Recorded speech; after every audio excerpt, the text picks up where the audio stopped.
আসসালামু আলাইকুম ওয়া বারাকাতুহু। সম্মানিত দর্শক, যে যেখান থেকেই এখন আমাকে দেখছেন, সবাইকে প্রথমেই পবিত্র মাহে রমজান শরীফের রমজানুল মুবারক জ্ঞাপন করছি। আপনারা সবাই জানেন আজকে হচ্ছে কি আপনার 10 রমজান, অর্থাৎ আমরা জানি যে রমজান মাসকে আল্লাহ রাসূল সাল্লাল্লাহু আলাইহি ওয়াসাল্লামের একটি হাদিস দ্বারা জানি যে রমজান মাসকে 3 ভাগে বিভক্ত করা হয়েছে, ভাগ করা হয়েছে। যথারীতি প্রথম ভাগটি হচ্ছে রহমতের, এবং দ্বিতীয় ভাগটি হচ্ছে মাগফিরাতের, এবং তৃতীয় ভাগ সেটি হচ্ছে নাজাতের। তো আমরা জানি যে রহমতের যে 10 দিন, প্রথম যে ভাগ, সেই 10 দিন চলে গেছে আমাদের মধ্যে। আজকে থেকেই শুরু হয়েছে মাগফিরাতের প্রথম দিন, অর্থাৎ 20 রমজান পর্যন্ত এই মাগফিরাতের 10 দিন চলবে, এবং 20 রমজান থেকে শুরু হবে 30 রমজান পর্যন্ত যে 10 দিন রয়েছে সেটি হচ্ছে নাজাতের 10 দিন।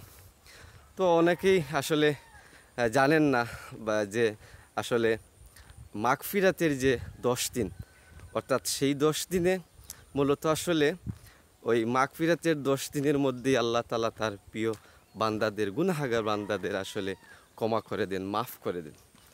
তো আমাদের আসলে কি করণীয়? আমাদের এই মাগফিরাতের 10 দিনে আমাদের যেটা করণীয় সেটা হচ্ছে আমরা বেশি বেশি করে আমরা যেটা তাওবা করব, আমরা আল্লাহর কাছে মাফ চাইব। আল্লাহ রাসূল সাল্লাল্লাহু আলাইহি ওয়াসাল্লামের একটি হাদিস দ্বারা জানা যায় যে আল্লাহ পাক রব্বুল আলামিন রমজান মাসে তার অসংখ্য বান্দাদের আসলে ক্ষমা করে দেন, মাফ করে দেন।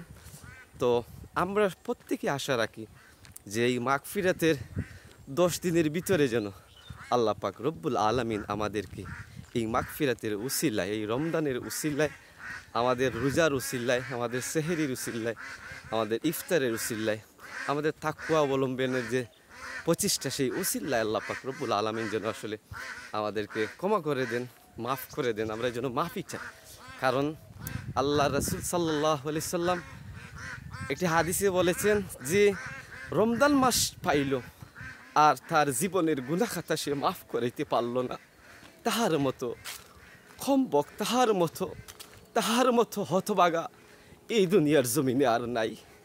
সেজন্য আমাদেরকে অবশ্যই চিন্তা করতে হবে, আমরা যেন সেই হতভাগাদের দলে না থাকি।